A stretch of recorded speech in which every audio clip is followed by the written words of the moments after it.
Right, it's one of my favourite stages, this. I love to paint, polypaint. It is so much more like traditional airbrushing.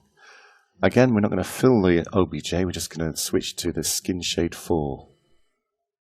And the great thing about having the reference image painted out on a plane as we have is we can cherry pick the colours by pressing C. So we want this basic grey, C. RGB, switched on. And off we go. Just giving them a nice base coat of this cherry picked grey. It's weird how you perceive the colour of a crocodile. If they're in water, they can be covered in mosses and all sorts of other pond filth. It's only when you see one in the zoo that's been hosed down or it's just crawled out of the bath that you see the true colour. Okay, well then we might cherry pick another tone and just find a nice colour on here. And see. Let's get near towards the olive greens.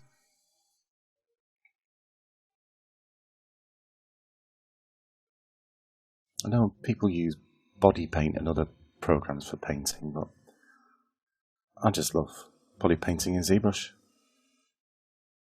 I rarely go into Photoshop and play with the maps other than to change the hue and things. Just picked a darker tone there, just a little bit of infill.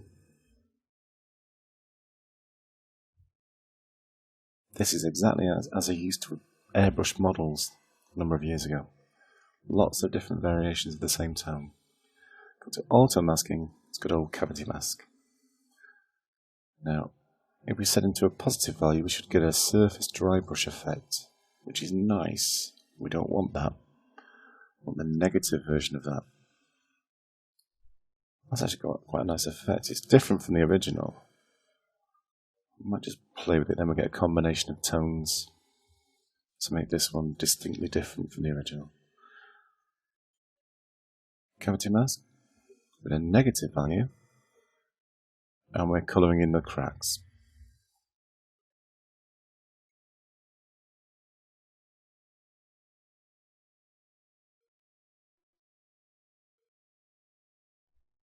Okay.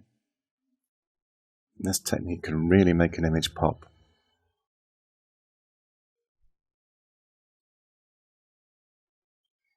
I think painting the original took about 6 or 7 hours. Again, rather than put you through that, I might stop in a moment or two and spend an hour painting to see what we come up with.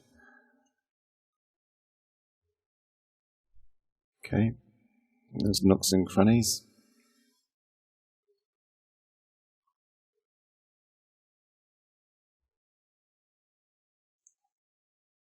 And I do continually switch between positive and negative values with the masking feature.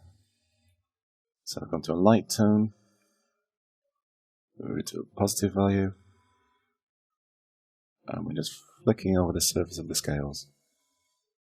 There's a logic to it that the scales have actually had the pigmentation worn away.